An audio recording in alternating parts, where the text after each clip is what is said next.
Good morning, Stoner. It is 10:26 a.m., December 22nd, 2022. Hopefully you're having a blessed day today, staying safe and sound, keeping the peace of mind, body, and soul. Welcome back to Smoke Signals. Right now we are in New World Hemp, the first sub-chapter of the chapter. It says, there is a general consensus among scholars that cannabis, a plant native to the New World as the Europeans viewed it, New World, was introduced to the Western Hemisphere in the 16th century through the slave trade. Black captives brought cannabis seeds and seeds of other plants with them aboard slave ships that made the perilous passage across the Atlantic. These ocean vessels were outfitted with sails, rope, and netting made of hemp, marijuana's durable, non-psychoactive twin, which doesn't easily rot or wear when exposed to salt water. In an era when sea power was paramount, saltwater-resistant hemp fiber was a crucial strategic substance. For hundreds of years, all the major European maritime powers, the English, French, Dutch, Spanish, and Portuguese, depended on a quality hemp harvest to maintain their fleets. Christopher Columbus, Ferdinand Magellan, Sir Francis Drake. That's hard. Sir Francis Drake from Uncharted. The conquistadors, the pilgrims who landed at Plymouth Rock, they all sailed ships equipped with hemp products. So did an estimated 11 million to 20 million African slaves who were transported under conditions so horrible that up to a third died en route to North and South America. The Portuguese were among the first Europeans to enslave Africans and bring them en masse to the Western Hemisphere. This is how cannabis took root in Brazil, a Portuguese colony, in the early 1500s. Linguistic evidence in this case speaks volumes. Nearly all the Brazilian names for cannabis, macumba, diamba, liamba, pungo, and so on, are African words from dialects spoken by the original slaves, many from Angola, where natives typically smoked cannabis in water pipes. Cannabis cultivation initially took hold on newly established sugar plantations in northeast Brazil. Black slaves seemed to handle the heat and field work better when they smoked the fragrant herb, so Portuguese plantation owners allowed them to grow cannabis between rows of sugarcane. The word marijuana may have come from marihuango, Portuguese for intoxicant. May have. After they came in contact with African slave laborers, some South American Indians began to puff marijuana. The aboriginal peoples of the New World were familiar with an array of psychoactive plants, which they used for religious rites, spirit journeys, divination, and therapeutic purposes. Thus, it was an easy transition for Native Americans to adopt cannabis and include it in their ceremonies. It was only a matter of time before fishermen and dock workers in the coastal cities of Brazil also were smoking pot, a practice that slowly spread through the northern half of South America across the Pandemonium Isthmus,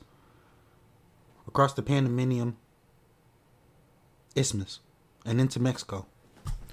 As cannabis proliferated geographically, so did its medicinal applications in Latin America, and the Caribbean.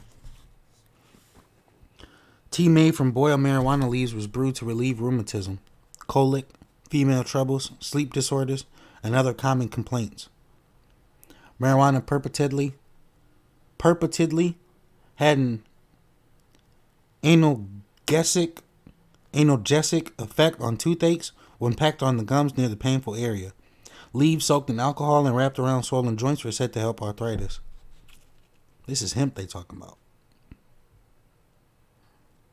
Oh no, they talking about weed. Marijuana purportedly had an effect on toothaches when packed. Okay, cool. The European colonial powers were less interested in the medicinal potential of cannabis than in the annual plant's tough fiber. In 1533, King Henry VIII commanded English farmers to grow hemp for its fibrous content or risk paying a stiff fine, an edict reiterated by Queen Elizabeth 30 years later.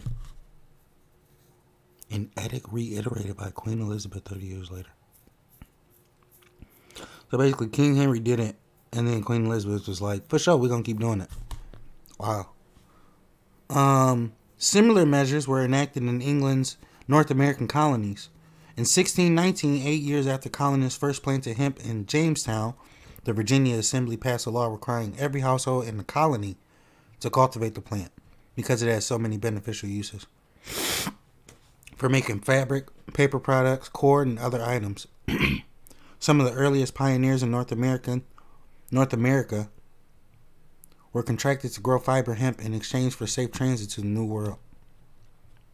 It was one of the first crops cultivated by Puritan settlers in the rich soil of New England, where hemp grew twice as high as in the British Isles. Hemp farming and processing played an important role in American history. Its legacy is evident in the names of numerous towns and hamlets from the Atlantic coast to the Midwest: Hempstead, Hempfield, Hemp Hill, and variations thereof. Early American farmers and their entire families wore garments made from hemp, wiped their hands with hemp towels and hemp handkerchiefs, inscribed words on hemp paper, and sewed with hemp yarn. Hemp was considered so valuable that it served as a substitute for legal tinder in 17th and 18th century America. Wow. That's a lot of information, bro. Several of the founding fathers, including George Washington, grew hemp, or tried to, and they urged other colonial farmers to do likewise. Among those heeding the call was Robert King Carter, an ancestor of President Jimmy Carter and a big-time hemp grower from Virginia, who provided much of the fiber needed to make uniforms for Washington soldiers. Dog. Washington learned from first-hand experience that the sturdy stalk wasn't the easiest crop to process, and supplies of ready hemp never kept up with the voracious demand. One problem was the lack of a cultivation manual to assist colonial farmers. Such a manual had been printed in Italy, where hemp was referred to as quello del cento operazioni, the substance of 100 operations. That's eloquently put. But it was written in an Italian dialect, and the prestigious hemp guilds of Venice preferred not to share inside information with foreign competitors. Makes sense. It was not until 10 years before the American Revolution that an English language guidebook for raising hemp became available in the colonies. The author of this how-to pamphlet or treatise of hemp husbandry was Edmund Quincy, a cousin of John Adams, the first vice president and second president of the United States. God. This book overwhelms me with the information that they supply us with.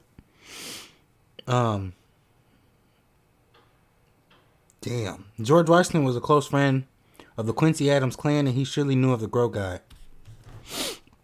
Quincy's treatise was published in 1675, the same year that Washington wrote in his diary about planting and harvesting hemp at Mount Vernon. The entry for May 12 to 13 states.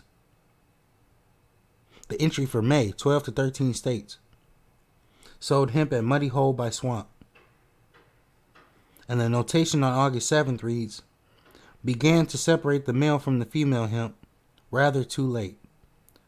Pot partisans have seized upon this statement as proof that Washington was trying to grow high-quality cannabis, the psychoactive kind, which entails separating the sexes to prevent pollination, thereby increasing the potency of unrequited, resin-oozing females. Ipso facto, Washington must have smoked pot. I don't know what ipso facto means. Otherwise, why would he be so concerned with separating male and female plants? Great question. Sexing the plants will become standard practice among growers of high-potency sinsemilla, seedless marijuana, in California 2 centuries after the American Revolution. But seedless hemp was likely the last thing George Washington wanted. He was obsessed with increasing the yield of hemp seeds and saving them for next year's crop. Washington made several references to hemp in his diaries, including comments to his gardener, urging him to save the seeds. Make the most of Indian hemp seed. Sow it everywhere, Washington implored. When Washington noted that he had separated male and female plants rather too late, he was regretting his failure to follow directions that called for removing the male plants after pollination in a timely fashion, so that the seed-bearing females had more room to bask and mature in the sun. The remainder of female plants, is to stand till. The remainder of the female plants is to stand till the seed be ripened. It's to stand till the seed be ripened. There is no comma there, so that threw me off. Ain't even gonna lie to you. Oh, man. Quincy's manual instructed, in no uncertain terms, Quincy indicated that the males were to be separated from the females after seeds had been set on the ladder. This is just the opposite of what sinsemilla cultivators strive for. Washington was growing hemp for seed and fiber, not for smoke. There are no references in his diary to smoking any of that good shizit. They referenced Louis Armstrong right there. That was sweet. Washington and other American revolutionaries were notorious boozers, not puffers. Washington not only didn't smoke pot, he didn't know pot could be smoked, concluded Michael Aldrich, who, as a doctoral student at the State University of New York in Buffalo in the 1960s, researched Washington's hemp growing efforts. Why was Washington so keen on maximizing hemp seed production? To develop a home supply, Aldrich explained. So the colonies would not have to rely on another country, particularly England, for such a critical substance. This was a national security issue.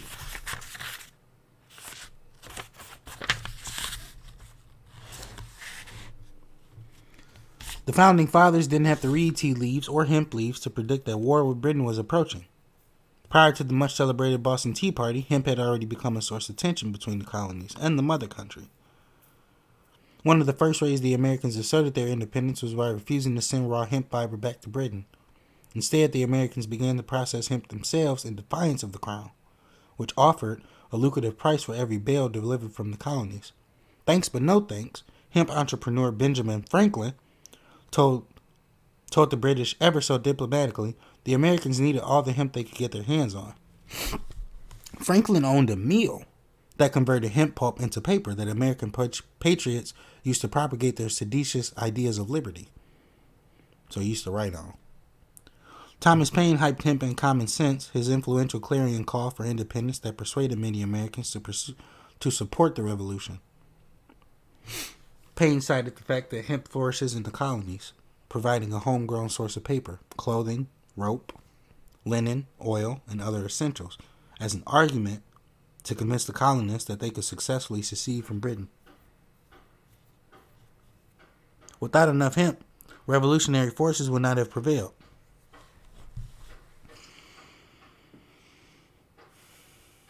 No, my fault. I just started smoking weed and I was wondering from where. Because I don't think I got none on me right now. That's weird. Where am I?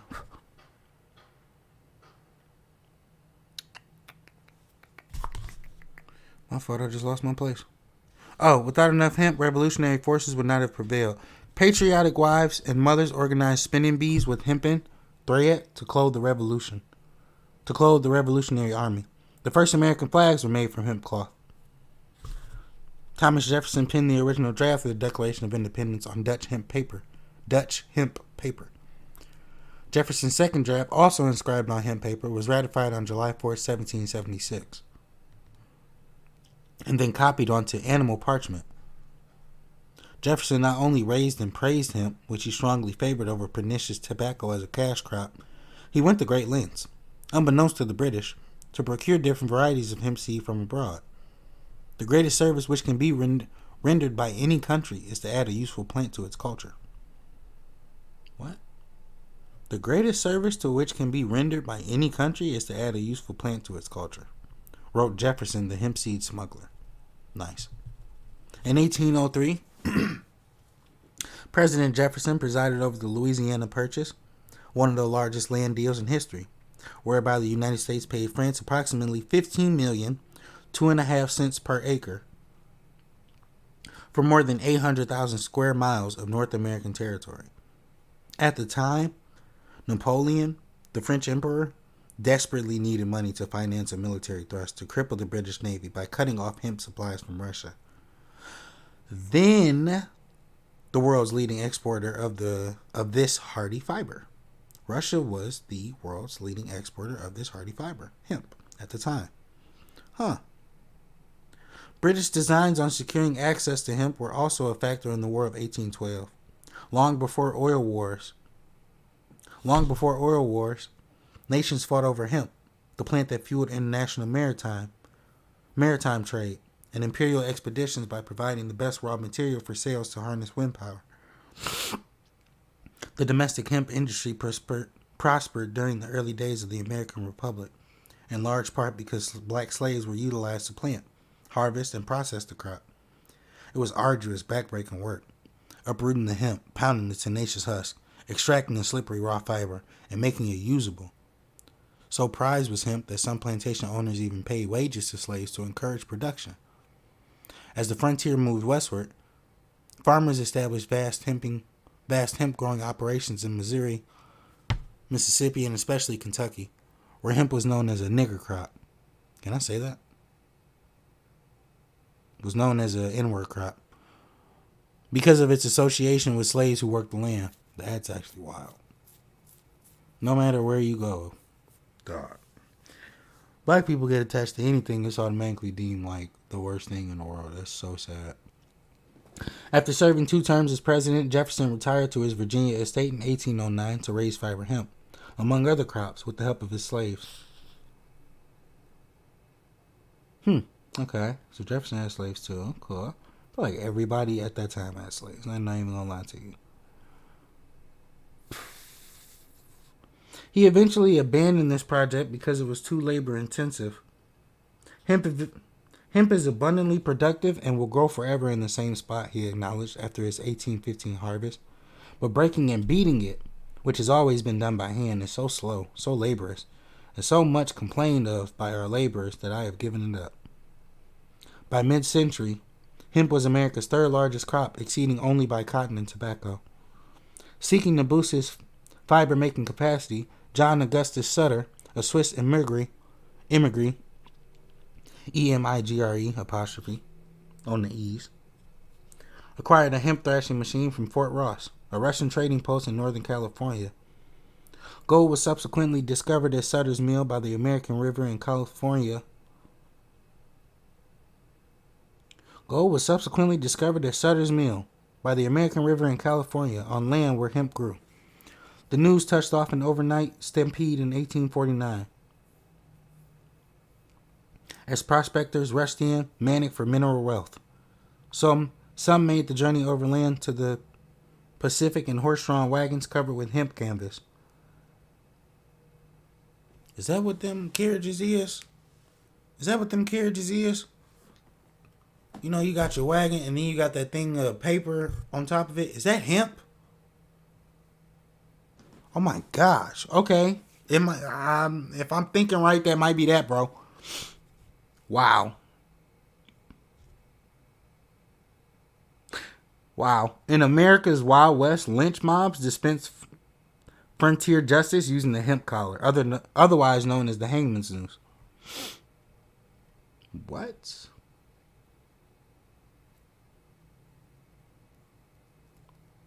They called it a hemp collar.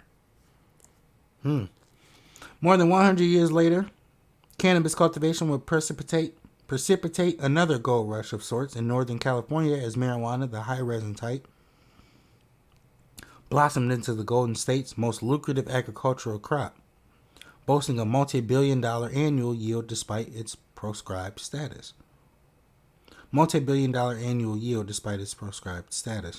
Hemp was well established as a fiber crop in North America long before European settlers, and their descendants discovered the psychoactive properties of cannabis.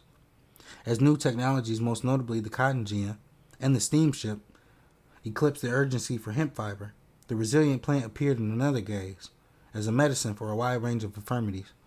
When the American Civil War began in 1861, fiber hemp had already begun to decline in commercial value, while the plant's reputation as a curative was surging. And tomorrow we will start elixirs and tinctures. I cannot read sometimes. My fault. If you've been enjoying these videos, please let me know. If it's anything that I could be working on as far as reading, please let me know. Because I want to be able to spread this information to those around me, i.e. those that subscribe, proper. I want to be able to teach you something how to reading this compared to just listening to a nigga read. You know what I mean? So if there's anything I'm doing wrong, please let me know. If you've been enjoying these videos, please give a thumbs up. Share with your friends and family, whoever else you may know. It is all greatly appreciated. Do not be drinking and driving out here. It is absolutely not the move and can and will cost you your life. Please just wear a seatbelt. What? Please just call for a ride home, hit up an Uber, or call a friend, or just spend the night where you at if it's a safe place. I pray your dreams come true. I just need you to work towards them. No, I didn't just dig on my nose. That was me scratching my nose and I accidentally like poked at it. I love you and I see you later on today. I love you and I see you soon with some Last of Us because I've been saying Last of Us for the past like 3 days. I'm going to do it. I promise.